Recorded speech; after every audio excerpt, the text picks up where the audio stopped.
¿En qué pregunta vamos? ¿En qué pregunta quedamos la última vez?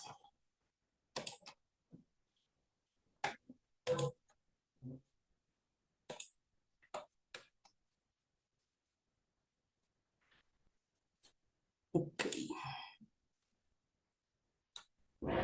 La 96, gracias, Sofía. No, porque preciso el computador también le dio por 96. Estábamos terminando el mapa conceptual, ¿sí? Ah, terminamos el mapa conceptual. Entonces terminamos fue en la ASI 96 y decíamos que vamos a empezar el renacimiento. Espérenme un segundo que voy a cerrar acá que tengo eco y ya.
Listo, chicos. Entonces, no sé si ya me escuchan mejor, que tenía ahorita como eco acá adentro. Entonces, el día de hoy vamos a empezar con una época llamada el Renacimiento. El Renacimiento, ¿por qué queremos hablar del Renacimiento en español? Primero, pues porque fue una época muy importante que vino después del Medioevo. Decíamos que el Medioevo, que fue otra época que estuvimos trabajando anteriormente, fue una época en la que no existió evolución de ciencia, de tecnología ni nada, ¿cierto? Entonces viene esta nueva época que se desarrolla sobre el siglo más o menos 16 en la que vuelve y nace todo, por eso se llama renacimiento, ¿sí? No quiere decir que se eluda lo que ya venía anteriormente, sino que lo que se hace es tomar esto y mejorarlo. ¿M? De aquí, durante el Renacimiento, existió una corriente llamada el humanismo. Dejó de pensarse en Dios, ¿se acuerdan que les decía que todo era la religión y todo esto? Entonces dejó de pensarse que era Dios el centro del mundo y se empezó a hablar del ser humano como tal. ¿Sí? De ahí nacen autores muy importantes que tienen los nombres de algunos de los colegios a los que ustedes están.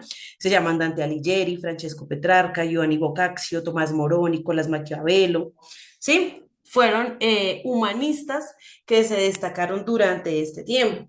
Adicionalmente a eso, en esta época fue cuando se desarrolló o se escribió el libro más importante a nivel mundial. Digamos que el primer libro más copiado a nivel mundial es la Biblia, ¿cierto? El segundo es un libro llamado El ingenioso hidalgo Don Quijote de la Mancha, escrito por el señor Miguel de Cervantes Saavedra, ¿sí? Entonces, que nosotros acá en Colombia celebramos el Día del Idioma y el día de su natalicio en abril, ¿sí? Entonces, bueno, por eso digamos que exaltamos este tema en el módulo de español. Uno diría pues que tiene que ver español con sociales, pero sí, es porque básicamente durante esta época hubo una gran evolución a nivel de la escritura. Entonces empecemos a solucionar y vamos a ir despejando ideas. Entonces, de la 97 dice, se dice que el Renacimiento fue un movimiento cultural debido a ¿qué? ¿Por qué cultural? Dice, porque implicaba un punto de vista religioso, implicaba el punto de vista político e histórico, implicaba el mundo de la expresión artística o ninguna de las anteriores. Entonces, si yo les digo ahí que fue cuando empezaron a escribir más libros, se crearon grandes pinturas, esculturas, ¿cuál sería la respuesta entonces? Exacto. La C. Muy bien, Rosy. La C implicaba el mundo de la expresión artística. Sí, fue como el boom en ese momento, volver a renacer. Tenemos la 98, dice, ¿en qué territorio se llevó a cabo el Renacimiento? Ah, bueno, estas se las doy yo porque pues obviamente no les expliqué. Y se desarrolló básicamente en la Europa occidental. ¿Listo? Entonces de la 98, la A. Digamos que no le explico mucho porque esto es más de sociales.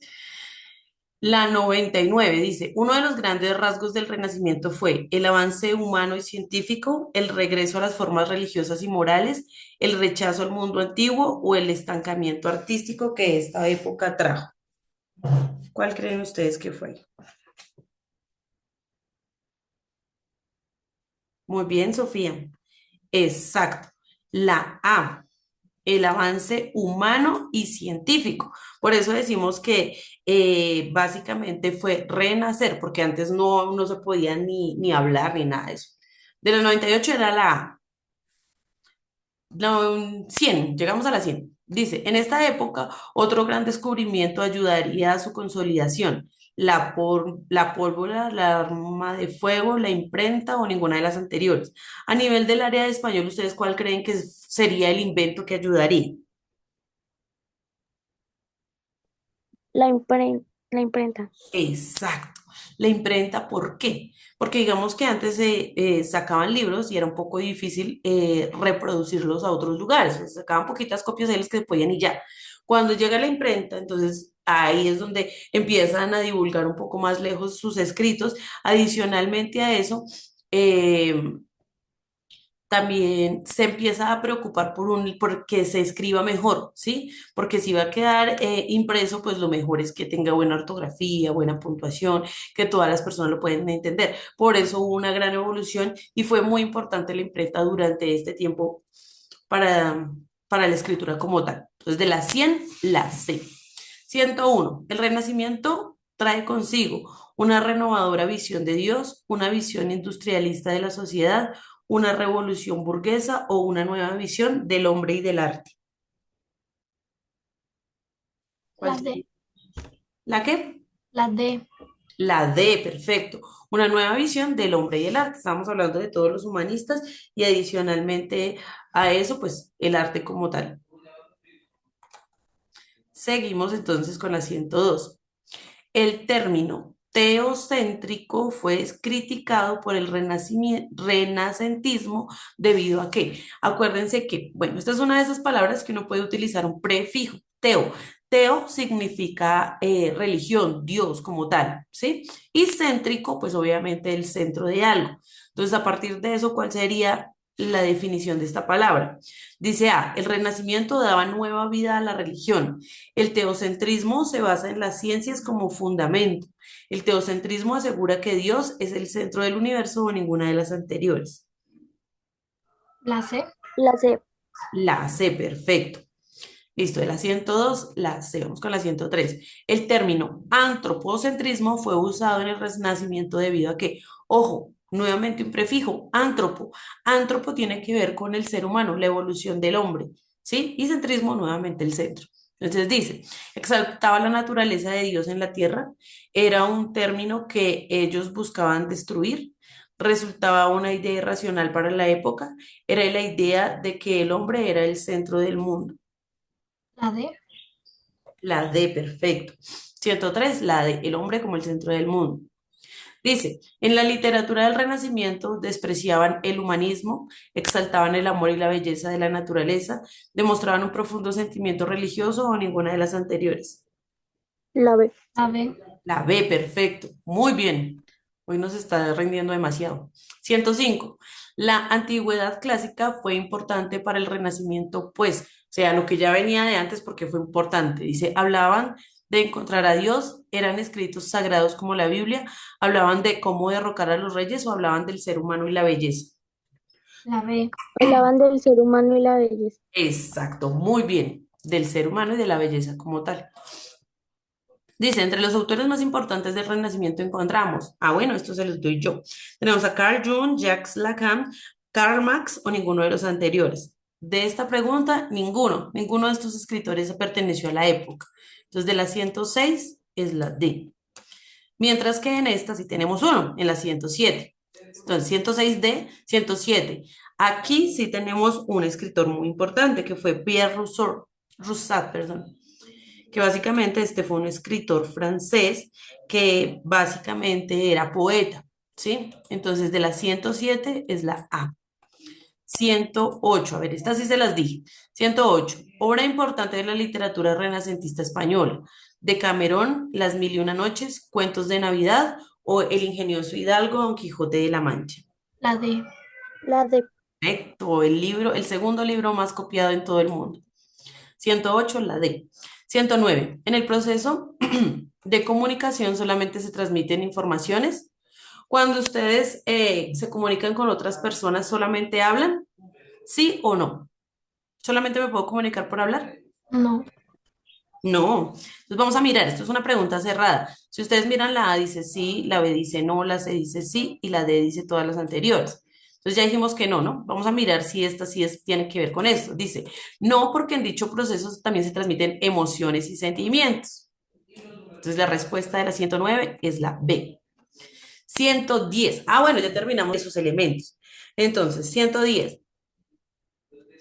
La comunicación no verbal no existe, pues nos referimos al uso del lenguaje. Es comunicación, pues hay muchas maneras de llevarlas a cabo. No es válida, pues no se puede medir su ordenamiento o coherencia, todas las anteriores. La B. la de La B, perfecto. Es comunicación. Así no sea verbal, uno se hace entender, ¿sí o no? La estructura ordenada del proceso de comunicación es listo. Cuando yo le hablo, soy yo la que empiezo a hablar, usted es el que me escucha. ¿Cuál sería el orden ahí? Sería emisor, mensaje, código y receptor. O empezaría mensaje, receptor, emisor y código, código, canal, emisor y receptor, o todas las anteriores. La A. la A. Iniciamos desde el emisor, ¿cierto? Que es el que empieza a hablar. Dice, es un ejemplo de emisor. Cuando me paro en la tarima a cantar, emisor, acuérdense, soy yo el que habla. Cuando me paro en la tarima a cantar, cuando recibí mi carta de aumento en el trabajo, cuando le escribo un mensaje a mi amiga secreta o la A y la C. D.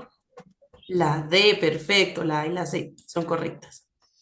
Dice, es un ejemplo de receptor. Ahora es receptor, ojo, no emisor, sino receptor. Cuando me siento a escuchar los chismes de mis tías. B, cuando me quejo con la secretaria del servicio telefónico, cuando canto en un karaoke o cuando le respondo la pregunta al profesor. La A. La A, perfecto. Receptor, soy yo el que estoy escuchando. Es un ejemplo de mensaje, ojo, el mensaje. La cuenta de cobro que me llegó mensual, mi amiga hablando, una persona hablando en un idioma desconocido o todas las anteriores. La D. No, no, no. Ay. ¿Cuál? Muy bien, La Sofía Duque, la A, la cuenta de cobro, ese es el mensaje que me enviaron. Dice, un medio masivo de comunicación es aquel que, acuérdense, medios masivos, entonces televisor, internet, radio. Entonces dice, es aquel que se difunde en un número grande de audiencia, se transmite de manera cerrada, se transmite solo para un selecto grupo o todas las anteriores. la La A, muy bien, se difunde un número grande de audiencia. La 116, la televisión tiene un gran impacto en los hogares porque, ¿por qué es importante la televisión como tal? Dice, ha sido naturalizada para verse en los espacios íntimos del hogar. Las películas que transmiten dejan un gran mensaje.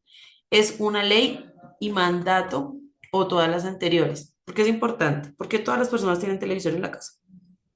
La A. la La A, muy bien.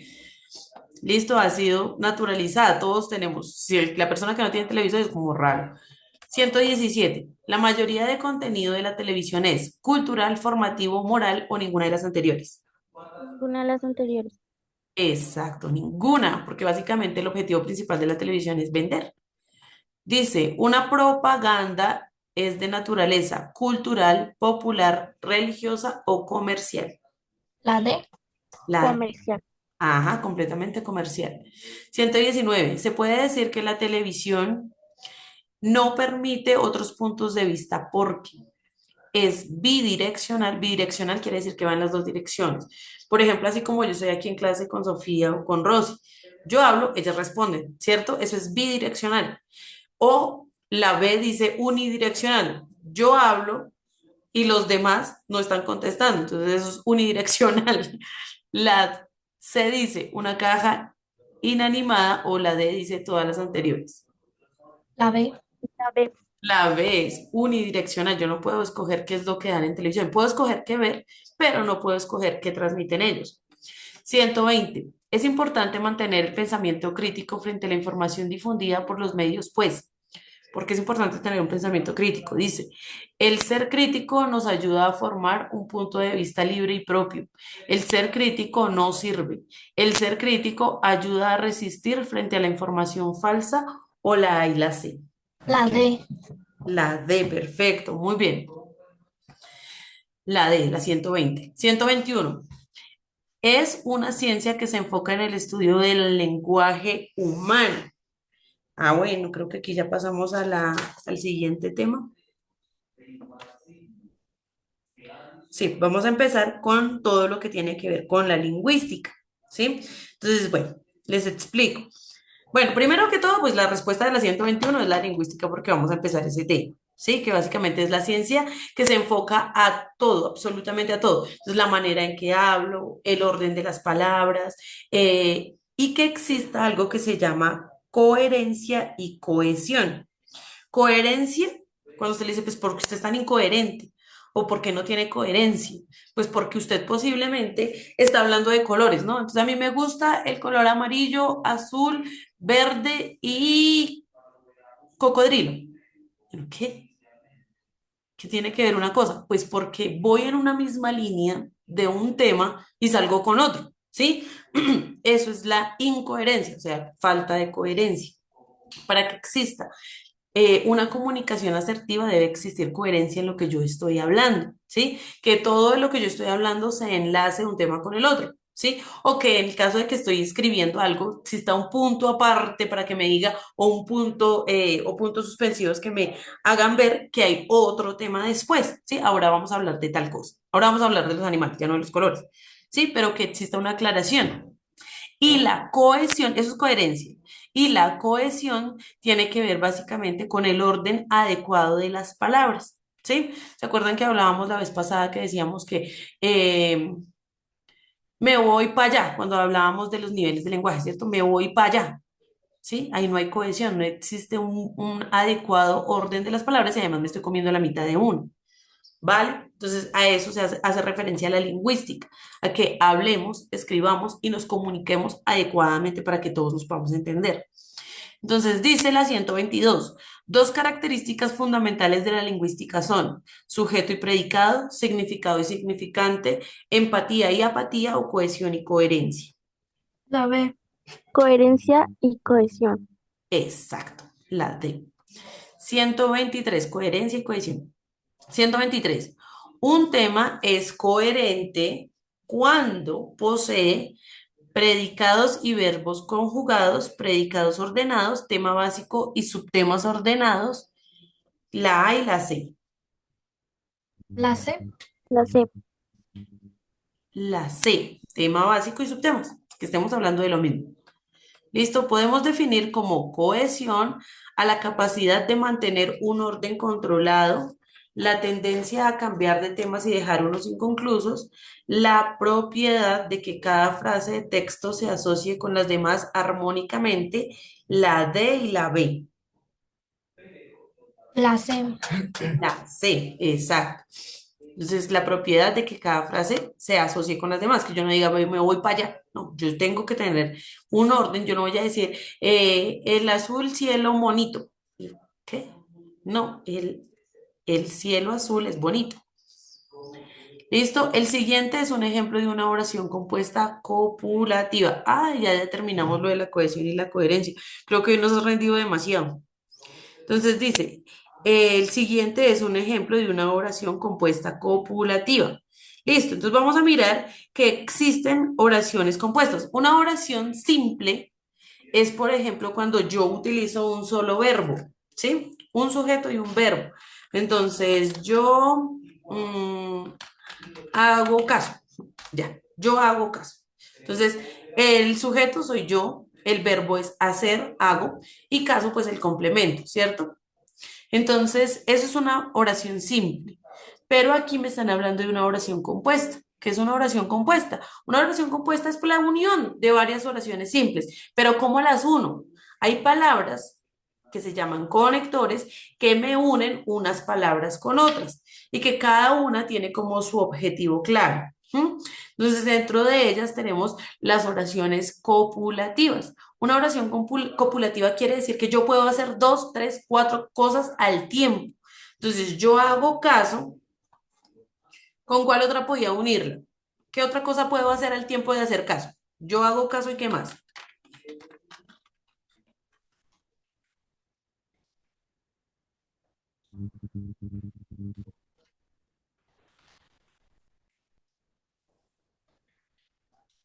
Entonces tengo aquí otra. Yo hago caso y paso la materia. ¿Listo? Entonces, ¿cuál es esa palabra que me está uniendo dos oraciones? Ahí. Yo hago caso y paso la materia.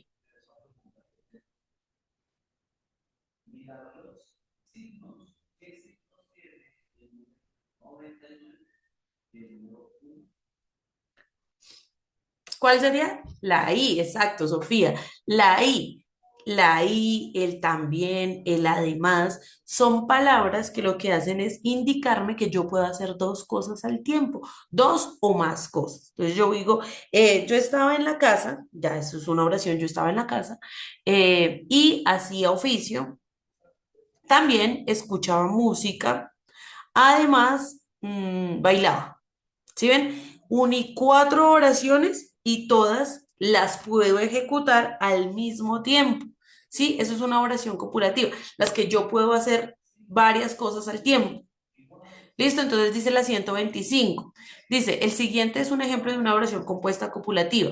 Luisa saltó el muro y la profesora estaba en la mitad de la clase. La academia no ha estado mal. El Estado nos está robando o ninguna de las anteriores. La A. El Estado nos está robando. Ese también nos está robando, pero no. La La D. A.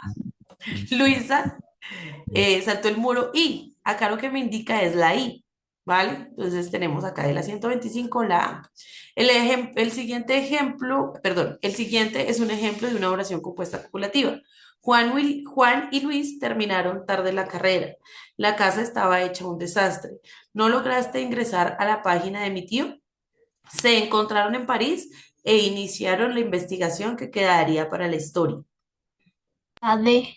La D. Acá no tengo una I, pero tengo una E que también hace lo mismo, que el también, que la demás. ¿Sí? El principal objetivo es que puedo hacer dos cosas al tiempo. ¿M? La siguiente dice, el siguiente es un ejemplo de una oración compuesta copulativa. La crema estaba en su punto.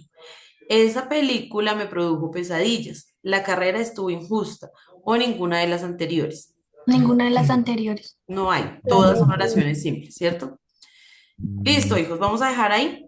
127. La próxima clase continuamos con las oraciones compuestas, las disyuntivas y las adversativas. Entonces dejamos ahí, que estén muy bien, que tengan una muy feliz semana. Nos vemos dentro de 8 días. Hasta luego, profe. Que estén muy bien. Chao. Profesor.